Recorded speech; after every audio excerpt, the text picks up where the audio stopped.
Mister বিল গেটসের একটি অসাধারণ উক্তি তো আপনারা সবাই শুনেছেন, আর সেটি হলো, তুমি যদি গরিব হয়ে জন্মাও তাতে তোমার কোনো দোষ নেই, কিন্তু তুমি যদি গরিব অবস্থাতেই মারা যাও সেটি তোমার দোষ।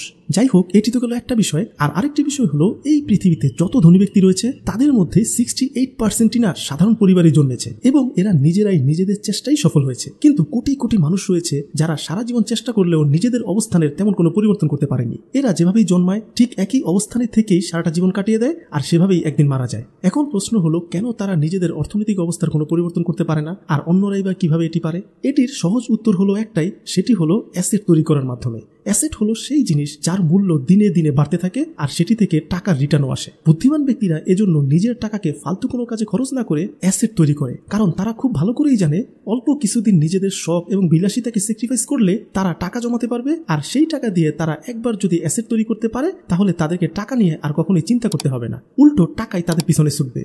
যাই হোক, এটি তো গেল টাকা জমিয়ে ইনভেস্ট করে অ্যাসেট তৈরি করা। তবে অনেক সময় আপনি কোনো প্রকার প্রাইমারি ইনভেস্টমেন্ট ছাড়াও শুধুমাত্র আপনার ট্যালেন্ট এবং আপনার নলেজকে কাজে লাগিয়ে টাকা ছাড়াই অ্যাসেট তৈরি করতে পারবেন। আর তাই আজকের এই ভিডিওতে আমি এই দুই ধরনের অ্যাসেট মিলিয়েই এমন 8টি অ্যাসেটের ব্যাপারে আপনাদেরকে শেয়ার করব, যেগুলোর একটিও যদি আপনি তৈরি করতে পারেন তাহলে আপনাকে কখনোই আর টাকা নিয়ে চিন্তা করতে হবে না। সো ভিডিওটি শেষ পর্যন্ত দেখতে থাকুন আর সিদ্ধান্ত নিন আপনার জন্য কোন অ্যাসেটটি তৈরি করা সহজ। সবার প্রথমটি হলো ইকুইপমেন্ট অ্যান্ড মেশিনারি। দেখুন, আমি আমার ভিডিওতে বারবারই এই কথাটিই বলি, ধনী আর গরিব ব্যক্তিদের মধ্যে পার্থক্যটা হয় তাদের মেন্টালিটির কারণে। যে কারণে দেখবেন একই পরিমাণ সুযোগ সুবিধা পেয়েও রিচ মেন্টালিটির লোকেরা সুযোগকে কাজে লাগিয়ে এগিয়ে যায় আর গরিব মেন্টালিটির লোকেরা কিছুই করতে পারে না। মনে করুন, রাকিব এবং সাকিব দুই ভাই, দুজনেই তাদের পৈতৃক সম্পত্তি হিসেবে তাদের বাবার কাছ থেকে একটা করে প্রাইভেট কার পেল। রাকিব তার গাড়িটিকে যত্ন করে গ্যারেজে রেখে দিল, নিজের প্রয়োজনে ব্যবহার করত আর নিজের পকেট থেকেই টাকা খরচ করে মেনটেন্যান্সও চালাতো। আর অপরদিকে সাকিব সেই গাড়িটাকে ট্যাক্সি হিসেবে ব্যবহার করা শুরু করলো। সে নিজে উবারে ড্রাইভ করে টাকা ইনকাম করা শুরু করলো এই জায়গা থেকে। সে তার গাড়ির মেনটেন্যান্স কষ্ট এই লাভের টাকা থেকেই বের করতো। আর পরবর্তীতে সে এই লাভের টাকা জমিয়ে ঠিক তার 2 বছর পরই আরেকটা নতুন গাড়ি কিনলো, আর সেটি থেকেও সে একইভাবে টাকা ইনকাম করা শুরু করলো। পরবর্তীতে সে আরো 2 বছর পর সেই 2টি গাড়িকে 4টি গাড়িতে পরিণত করলো। তার 2 বছর পর সে সেই 4টি গাড়িকে 8টি গাড়িতে পরিণত করলো। এখন 8টি গাড়ি হয়ে যাওয়ার পর তার আর গাড়ি নিয়ে কোনো টেনশন করতে হয় না, কারণ সে এখন একজন ম্যানেজার রেখে দিয়েছে যে তার এই 8টি গাড়ির সকল দেখাশোনা করে, মানে সকল হ্যাসেল সেই ব্যক্তি সলভ করে। সো সাকিবের এখন আর পার্সোনালি অনেক পরিশ্রম করতে হয় না। সো এখান থেকে খুব ক্লিয়ারলি বুঝতে পারছেন, আমরা আমাদের পার্সোনাল ইউজের জিনিসগুলো কাজে লাগিয়েও আমরা ধনী হতে পারি। দেখুন, শুধুমাত্র কারই নয়, আপনার কম্পিউটারটিও এই কাজে ব্যবহার হতে পারে। আপনার প্রিন্টিং কোনো সেটআপ থাকলে সেটাকে কাজে লাগাতে পারেন। এমনকি আপনার হাতে থাকা মোবাইল ফোনটিকে কাজে লাগিয়েও আপনি টাকা ইনকাম করতে পারেন এবং সেই টাকাকে ধীরে ধীরে বাড়াতে পারেন। মানে আপনার মোবাইল ফোনটিও আপনার জন্য অ্যাসেট হতে পারে। সো এভাবে করে আপনার কাছে থাকা কোনো ইকুইপমেন্ট বা মেশিনারিকে আপনি আপনার মানি মেশিন বানিয়ে নিতে পারেন। এরপর নাম্বার 2, বিজনেস। এই পৃথিবীতে বর্তমানে যত মিলিয়নার এবং বিলিয়নার রয়েছে তাদের মধ্যে 90% মানুষই না এই বিজনেসম্যান। তাই আপনিও যদি বিজনেস স্টার্ট করতে পারেন আর সেখান থেকে প্রফিট বের করতে পারেন তাহলে এটাই হবে আপনার জন্য সবচেয়ে বড় অ্যাসেট। আর আপনি যদি একবার বিজনেস সেটআপ করতে পারেন তারপর আপনাকে আর কষ্ট করতে হবে না। আপনার নিয়োগকৃত ওয়ার্কার এবং ম্যানেজমেন্ট টিম দ্বারাই আপনার বিজনেস পরিচালনা হতে থাকবে এবং প্রফিটের একটা অংশ আপনার অ্যাকাউন্টে অটোমেটিকলি জমা হতে থাকবে। কিন্তু এখানে সমস্যা হলো একটাই, আপনার বিজনেস যে সফল হবেই এটার কিন্তু কোনো গ্যারান্টি নেই। হতেও পারে আপনি সেখানে প্রফিটের পরিবর্তে লসে পড়ে যেতে পারেন। তাই এখানে যে বিষয়টি খেয়াল রাখতে হবে, বিজনেস শুরু করার আগেই বিজনেস নিয়ে রিসার্চ করতে হবে, এক্সপার্টদের কাছ থেকে বিজনেস শিখতে হবে। আর অবশ্যই আপনার সমস্ত টাকা প্রথমেই ইনভেস্ট করা যাবেই না। অল্প কিছু টাকা ইনভেস্ট করে বিজনেসটি আপনি করতে পারছেন কিনা বা বিজনেসটি আপনি ভালো করে বুঝতেছেন কিনা সেই বিষয়টি আগেই অ্যানালাইসিস করতে হবে।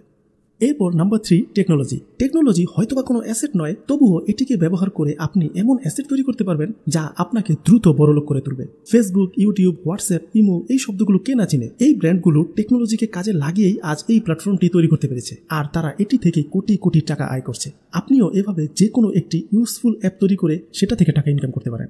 আপনি ইন্টারনেটকে ব্যবহার করে অ্যাপ কিভাবে তৈরি করতে হয় সেটি শিখে নিজে অ্যাপ তৈরি করে টাকা ইনকাম করতে পারেন। আপনি কোডিং শিখে কিভাবে ওয়েবসাইট তৈরি করতে হয় সেটি জেনে নিজে ওয়েবসাইট তৈরি করে সেটি থেকে ইনকাম করতে পারেন। আপনি নিজের জন্য না হলেও ফ্রিল্যান্সিং করে অন্য ক্লায়েন্টদের জন্য app, website, logo, graphics design তৈরি করে দিতে পারেন এবং এটি থেকেও প্রচুর পরিমাণ মানুষ হিউজ টাকা ইনকাম করছে প্রতি বছর। এখন এখানে আপনার যেটি লাগবে সেটি হলো আপনার নলেজকে বাড়াতে হবে এই ইন্টারনেট সম্পর্কে। পাশাপাশি যে কোনো একটা সেক্টর আপনার খুব ভালোভাবে শিখতে হবে। যেমন ধরুন, কোডিং শেখার জন্য আপনার যে কোনো একটা প্রোগ্রামিং ল্যাঙ্গুয়েজকে ভালোভাবে শিখতে হতে পারে। গ্রাফিক্স ডিজাইনিং করার জন্য আপনার গ্রাফিক্স ডিজাইনিং সফটওয়্যার যেমন ফটোশপ বা অন্যান্য যেসব সফটওয়্যার রয়েছে সেগুলোকে খুব ভালোভাবে শিখতে হতে পারে। বা ধরুন আপনি ফটো সেল করবেন, এর জন্য আপনাকে ক্যামেরা কিভাবে চালাতে হয় সেই জিনিসটি খুব সূক্ষ্মভাবে জানতে হবে। পাশাপাশি ফটোগুলোকে কিভাবে প্রপারলি এডিট করতে হয় সেগুলোও জানতে হবে। মানে মোট কথা, আপনি এখানে যে কোনো একটা স্কিলকে ভালোভাবে প্রপারলি শিখতে হবে। আর এই জিনিসটি হলো এখানে আপনার ইনভেস্ট। এরপর নাম্বার 4, আমি জানি আমার এই চ্যানেলে অনেক মানুষ রয়েছেন যাদের নিজেদেরও ইউটিউবে চ্যানেল রয়েছে, আর ইউটিউবে কপিরাইট ক্লেম নামক একটা বিষয় রয়েছে, যেখানে আপনি যদি আপনার ইউটিউব চ্যানেলে অন্য কোনো ইউটিউব চ্যানেলের ভিডিও বা গান বা অন্য কোনো জিনিস আপনার চ্যানেলে আপলোড করে ফেলেন, তাহলে আপনার একটা স্ট্রাইক আসবে। মানে আপনার সকল ইনকাম এখন সেই চ্যানেলের মালিক পেয়ে যাবে। এখন ধরুন আপনিও কোনো গান তৈরি করলেন বা কোনো একটি গল্প তৈরি করলেন বা কোনো একটি বই লিখলেন, তখন সেই গান বা গল্প বা বইটি এগুলো আপনি কোনো অনলাইন বা ফিজিক্যাল স্টোরে পাবলিশ করতে পারেন। তখন এটা থেকে আপনি প্রতি মাসে টাকা আর্ন করতে পারবেন। আপনার কন্টেন্ট যদি আপনার অনুমতি নিয়ে অন্যরা ব্যবহারও করে থাকে, তাহলে আপনি সেখান থেকেও পার্সেন্টেজ পাবেন। সো আপনি যদি কোনো বিষয়ে ক্রিয়েটিভ হয়ে থাকেন, তাহলে সেই বিষয়টি অবশ্যই অনলাইনে কাজে লাগান। এরপরে নাম্বার 5, অ্যাফিলিয়েট মার্কেটিং।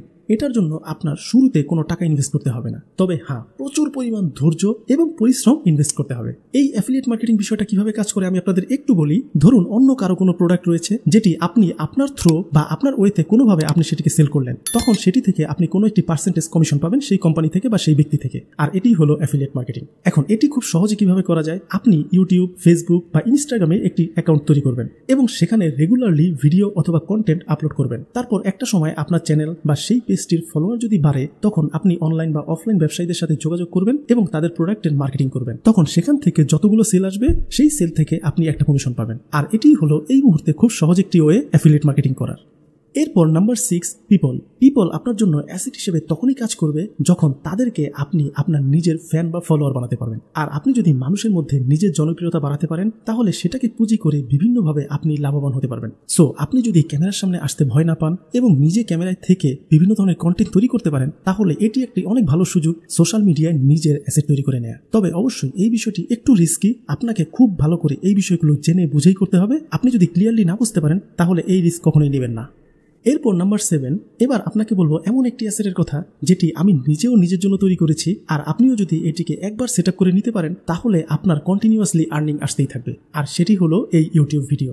আপনি তো এটি খুব ভালো করেই জানেন, গুগল হলো পৃথিবীর 1 নাম্বার সার্চ ইঞ্জিন, কিন্তু এটা কি আপনি জানেন ইউটিউব এই পৃথিবীর 2 নাম্বার সার্চ ইঞ্জিন। মানে গুগলের পর এই পৃথিবীতে সবচেয়ে বেশি সার্চ হয় এই ইউটিউবে। সো এটা থেকেই বুঝতে পারছেন মানুষ ভিডিও কতটা পছন্দ করে এবং এগুলো চাহিদা কতটা দিন দিন বাড়ছে। আপনি যদি ইউটিউব চ্যানেল তৈরি করে সেখানে এমন ভিডিও আপলোড করতে পারেন যেগুলো আসলেই মানুষ দেখতে চায়, তাহলে সবাই আপনার ভিডিও দেখবে এবং আপনার সেখান থেকে ইনকাম আসতেই থাকবে। এখানে একটা কথা বলে রাখি, আমার চ্যানেলে এমনও ভিডিও রয়েছে যেটা আমি এখন থেকে আরো 5 বছর আগে আপলোড করেছিলাম, কিন্তু সেটাও এই মাসেও আমাকে টাকা দিচ্ছে। সো বুঝতেই পারছেন ভিডিও কতটা পাওয়ারফুল।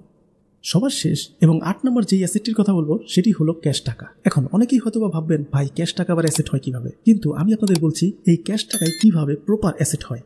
ধরুন আপনি আপনার সকল টাকা কোথাও না কোথাও ইনভেস্ট করে ফেলেছেন এবং অ্যাসেট তৈরি করে ফেলেছেন, আর আপনার কাছে এখন আর কোনো ক্যাশ টাকা নেই। এমন সময় আপনি এমন একটা সোর্সের সন্ধান পেলেন যেখানে ইনভেস্ট করলে আপনি রাতারাতি প্রচুর টাকা প্রফিট করতে পারবেন, এটা 100% গ্যারান্টি। তখন আপনি কিন্তু আফসোস করতে থাকবেন কারণ আপনার কাছে ক্যাশ টাকা নেই। এছাড়াও আপনার এমন কোনো ইমার্জেন্সি সিচুয়েশন আসতে পারে বা হেলথ ইস্যু আসতে পারে যখন আপনার ক্যাশ টাকা দরকার পড়বে এবং আপনার মূল্যবান অ্যাসেট কম টাকায় হঠাৎ করে বিক্রি করতে হবে। সো বুঝতেই পারছেন ক্যাশ টাকাও না একটা অ্যাসেট। তাই সম্পূর্ণ টাকা ইনভেস্ট না করে কিছু টাকা নিজের কাছে ক্যাশ রেখে দিন, কারণ কখন হাতে কোন সুযোগ চলে আসে বলা